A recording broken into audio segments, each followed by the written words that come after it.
ঠাকুর বলছেন, তাকে কি বিচার করে জানা যায়? তার দাস হয়ে, তার শরণাগত হয়ে তাকে ডাকো। ঠাকুর এই কথাটা বারবার বলছেন বিভিন্ন জায়গায়। তাকে কখনো জানা যায় না বিচার করে।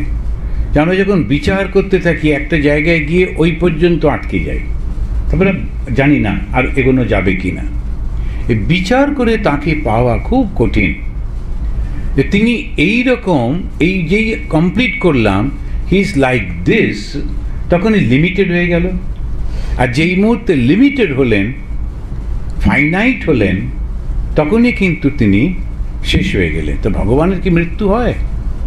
ভগবান তো মৃত্যু হতে পারে না। তো তখন কখনোই লিমিটেশনটা সম্ভব নয়। তাহলে কি করব? শরণাগত হয়ে থাকা। আমি এতটুকু বুঝেছি, এরপরে আর জানি না। শ্রীরামকৃষ্ণদেব বারবার বিভিন্ন রকমে উদাহরণ দিচ্ছেন যে ওরা ওখানেতে বড় বড় সমস্ত ঋষিরা আসছেন, বলছেন এরা একটুখানি জানে, কেউ নাম শুনেছে মাত্র, কেউ কেউ ওই সমুদ্রের ধারে গিয়ে একটু জল তুলেছে হাতে করে, ওইটুকু। কিন্তু এই যে জ্ঞান, যেটা পরিপূর্ণ জ্ঞান, এটা অসম্ভব, কমপ্লিটলি জানা কখনোই যায় না। এটা শ্রীরামকৃষ্ণদেব বলছেন। বিদ্যাসাগর মৃদু মৃদু হাসিতেছেন। তো ঠাকুর জিজ্ঞেস করছেন তোমার ভাব কি ইত্যাদি।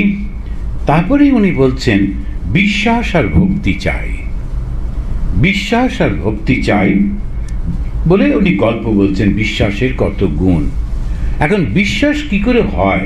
বিশ্বাস আর ভক্তি এই দুটো কথা বলছেন। সব সময় আমাদের যেটা সমস্যা হয় ধর্মজীবনে, যারা একটু সায়েন্স নিয়ে পড়াশুনো করেছেন, ধর্মটাকে মানতে ওদের অসুবিধা হচ্ছে বিশ্বাসটা।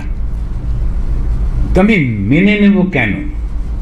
আনলেস অ্যান্ড আনটিল আমি একটা পরীক্ষা নিরীক্ষা করে বুঝি, আমি মেনে নেব না। এরকমই একটা আধুনিক যুগে এবং আগেকার দিনেও কিছু লোক ছিলেন, কিছুতেই বিশ্বাস করতে চাইতেন না। তো বিশ্বাস যদি না হয় তখন ভক্তি হয় না। কখনো কখনো কোনো লোকের খুব যখন একটা কৃপা থাকে, ওর বিশ্বাস একটা অন্যভাবে হয়। কেমন? যেমন ঠাকুরের জীবনে আমরা দেখছি জমিদার মথুর বাবু এমনি ভক্তি করতেন, ঠাকুরকে ভালোবাসতেন, কিন্তু মাঝে মাঝে ওনার একটা মনে হতো এই যে এই ভদ্রলোককে এত মানি গণি, কিন্তু আসলে তো একটা গ্রামের লোক, এমনি কোনো পাণ্ডিত্য নেই, পয়সা নেই, কোনো কিছু নেই, তাহলে ওকে সত্যি সত্যি ওকে মানছি, এটা ঠিক আছে তো? সবসময় একটা ওর মনের মধ্যে। তো একদিন ঠাকুর পায়চারি করছেন, আপনারা যারা দক্ষিণেশ্বর গেছেন ওরা জানেন। তো একটা ওই বারান্দাতে পায়চারি করছেন, আর উনি বসে আছেন, মথুরবাবু বসে আছেন কুটি বাড়িতে। দক্ষিণেশ্বরে গেছেন, ওরা দেখেছেন এই যে জমিদারদের যে বাড়িটা, ওই বাড়িতে বারান্দা, ওই বাড়িতে বারান্দায় বসে আছেন। ঠিক উল্টো দিকে ঠাকুরের যে ঘরটা, ওখানে ছোট্ট যে বারান্দা, সেখানে ঠাকুর পায়চারি করছেন। মথুরবাবু ওখানে বসে বসে দেখছেন আর ভাবছেন এই লোকটাকে আমি এত ভক্তি করি, তো সত্যি সত্যি কি ইনি দেবতা? এই যেই ভাবটা এলো, মথুরবাবুর কপাল ভালো, তখন উনি দেখলেন ঠাকুর একদিকে হেঁটে হেঁটে যাচ্ছেন শিব, আর একদিকে উল্টো দিকে যখন হাঁটছেন কালী। একই শরীরে শিব এবং কালীকে দেখতে পেলেন। দেখতে পেয়ে মথুরবাবু নেমে ছুটে ছুটে এসে পায়ে পড়ে বলছেন, বাবা আমার খুব ভুল হয়ে গেছে, আমাকে তুমি ক্ষমা করো। এখন এই যে আমরা বিশ্বাসটা করছি কিভাবে? যখন একদম নিজে উপলব্ধি করলাম, দেখলাম, অনুভব হলো তখন। কিন্তু প্রত্যেকের জীবনে সেটা কি সম্ভব? কারণ তোমাকে তো তৈরি হতে হবে, তোমাকে তো ওই পর্যন্ত যেতে হবে, তা না হলে তো হবে না। আগে আগে জীবনে মথুরবাবু অনেক কিছু করে রেখেছেন, তাই জন্য তো ঠাকুরের স্বয়ং ভগবানের সঙ্গ পেলেন। যারা যারাই এসছিলেন সবই তো ওইভাবে সমস্ত আগে থেকে সব করা। উনি বলছেন বিশ্বাস আর ভক্তি চাই। তা বিশ্বাস কি করে হয়? প্রমাণের মাধ্যমে। আর প্রমাণ কি করে হয়? তখন বেদান্ত বলছে প্রমাণে কতগুলো সিস্টেম আছে। একটা হচ্ছে প্রত্যক্ষ প্রমাণ, যেটা আমি যে মথুরবাবু যেরকম হলো, তিনি ডাইরেক্টলি দেখলেন একদম স্বয়ং ভগবান। আর একটা হচ্ছে অনুমান প্রমাণ, ইনফারেন্স। তা আমি দেখছি ওই দূরেতে একটা ধোঁয়া বেরোচ্ছে, তা ধোঁয়া মানে ওখানে আগুন আছে, আগুন মানে মানুষও থাকতে পারে, আগুনটা মানুষই তো লাগায়, তো সেই তখন ইনফারেন্স আমরা ওইভাবে দেখলাম। তো আমরা দেখলাম চৈতন্য মহাপ্রভু, ইনি একজন পণ্ডিত ছিলেন, ওইরকম পণ্ডিত অনেকে ছিল, উনি একটু ভালো ছিলেন, কিন্তু তারপরে লোকটা কিরম পাল্টে গেলেন, সারাক্ষণ একদম কৃষ্ণের গান করছেন, দেহ বোধ নেই, অত সুন্দর চেহারা, সারাক্ষণ পড়ে থাকছেন এখানে ওখানে, কিন্তু আস্তে আস্তে ওর কাছে গেলে হাজার হাজার মানুষের উদ্দীপনা হচ্ছে, আনন্দ হচ্ছে। উনি যখন কৃষ্ণ নাম করছেন, হাজার লোক সেই উদ্দীপনার মধ্যে মেতে উঠছে। যখন মুসলমান রাজত্ব, তার মধ্যে কয়েক সহস্র লোক নিয়ে উনি রাস্তায় কীর্তন করতে করতে যাচ্ছেন, কাজীরা এবং নবাবরা চুপ করে রয়েছেন, কিছু বলছেন না, সবাই মুগ্ধ হয়ে যাচ্ছেন। তা একজন মানুষ তাকে দেখে মনে হলো এই তো আমাদের ঘরের ছেলে, সাধারণ ছেলে, এই রকম অসাধারণ কি করে হলো, তাহলে নিশ্চয়ই ঈশ্বরের শক্তি আছে। ইনফারেন্স। তো অনুমান প্রমাণ আর একটা হচ্ছে প্রত্যক্ষ, একটা উপমান। উপমান প্রমাণটা হচ্ছে কম্পেয়ার করে যখন আমরা দেখছি, তখন সেটা যখন কম্পেয়ার করে দেখলাম যে এই তো এর মধ্যে যখন আমরা দেখি, একে সব কিছু দেওয়া সত্ত্বেও ও কিছু নিতে চান না, জগতের প্রতি তার কোনো আকর্ষণ নেই, মান মর্যাদা নিতে চান না, কিন্তু মানুষকে ভালোবাসেন। আমরা তো শুনেছি ভগবান তো এইরকমই, সব কিছুর মধ্যে ভালোবাসা, তাহলে নিশ্চয়ই তিনি এই রকম। তো এই যে ভাবটা আমরা দেখছি। আর একটা হচ্ছে কি শব্দ। তো 4 রকমের প্রমাণ হয়, প্রত্যক্ষ, অনুমান, উপমান আর শব্দ। শব্দটা কি? শব্দ হচ্ছে যখন কেউ একজন প্রত্যক্ষ করে এসে আমাদের বলছেন, তাকে বলা হয় শব্দ। আমরা যখন দেশে ছিলাম তখন কখনো কখনো কোনো কোনো মহিলা তারা বিদেশে গল্প বলে বলে লিখতেন, খুব সুন্দর, আমরা খুব পড়তাম, আনন্দবাজারে এখানে ওখানে বেরোতো। কখনো জার্মানিতে কি হয়েছে না হয়েছে ছবি টবি দিয়ে উনি লিখলেন, তারপরে এরকম, তো ওইটা পড়ে আমরা বিশ্বাস করতাম ওটা এরকম এটা এরকম। এবারে যখন যাচ্ছি দেখছি তখন দেখছি তাই তো মিলে যাচ্ছে। তা শব্দ প্রমাণ মানে হচ্ছে অনুভবশীল লোক যখন কিছু বলে তখন সেটাকে অ্যাকসেপ্ট করা, সেটাকে বলে শব্দ প্রমাণ। বেদকে বলা হয় শব্দ প্রমাণ। তা প্রমাণ কি করে হবে? আমরা বিশ্বাস করব প্রমাণের উপর নির্ভর। তা প্রমাণটা কি করে হয়? একটা হচ্ছে প্রত্যক্ষ, যদি তোমার সেই রকম একটা ভাব থাকে তুমি সেটা প্রত্যক্ষ করতে পারবে। কিছু কিছু লোক স্বয়ং ভগবান শ্রীরামকৃষ্ণ তার কাছে যাচ্ছেন, তার ঘরেতে গিয়ে বসছেন, তাকে দেখছেন, দেখার পর যখন দেখছেন ঠাকুর হঠাৎ করে চুপ করে গেলেন, কথা বলছেন না, কোনো দিকে তাকাচ্ছেন না, কিরকম রয়েছেন, অন্য লোকেরা হাত জোড় করে রয়েছে, এই অন্যকে ধাক্কা দিয়ে বলছে এই কিসব করছে, চল আমরা চলে যাই। ঠাকুরের সমাধি দেখে বুঝতে পারছে না, কিন্তু বেরিয়ে এসে যখন দেখছে নৌকোতে মাঝিরা মারামারি করছে এবং খুব খারাপ ভাষায় গালাগাল করছে, খুব খুশি, ওই শোন শোন দেখ কীরকম সব চলছে, খুব আনন্দ, ওইগুলোও বোঝে, ওটা ওর পক্ষে ঠিকই আছে। কিংবা ফুল টুল দেখছে, এটা ওটা দেখলো, বাস বাবু হয়ে গেল। তা আপনি জমি যদি ঠিক না থাকে প্রত্যক্ষ ভগবানের এটা পাওয়া যায় না।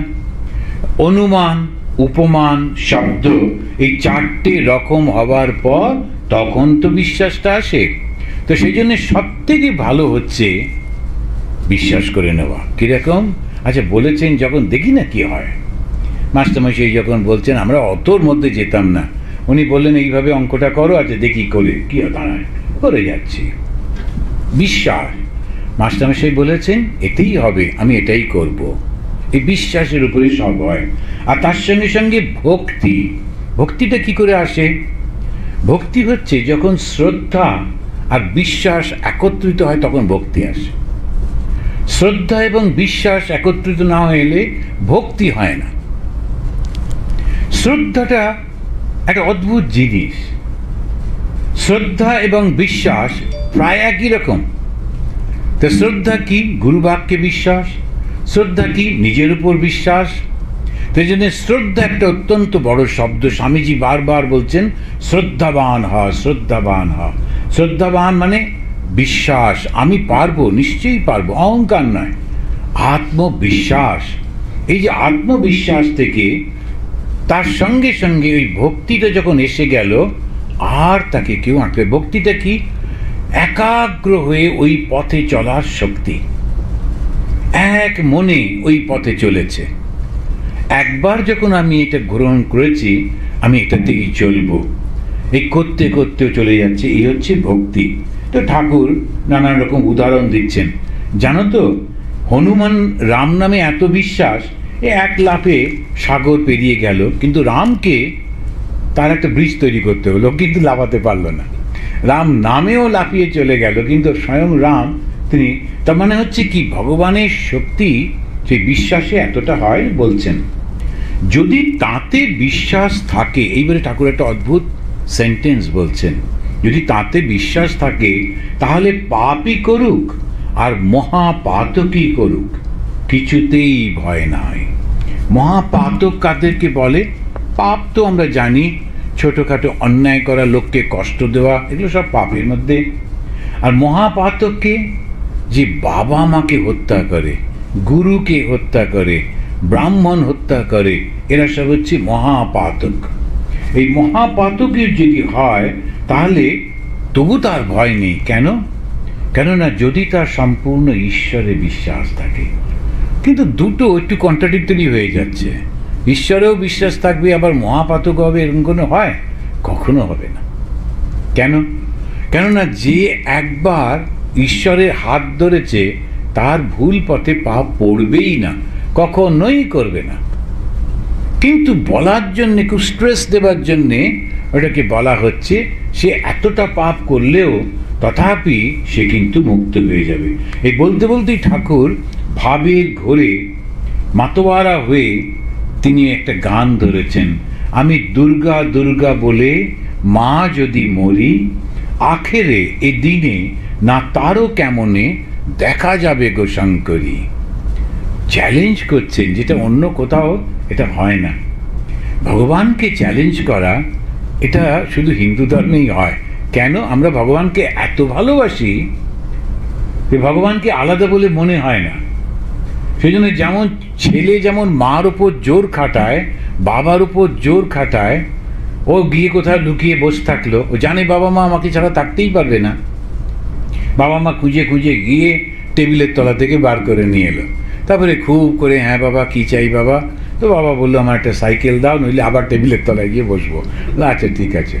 তো এখন ওর উপর, বাবা মার উপর এমনি অন্য লোককে বলতে পারবে? পাড়া প্রতিবেশীকে বলতে পারবে?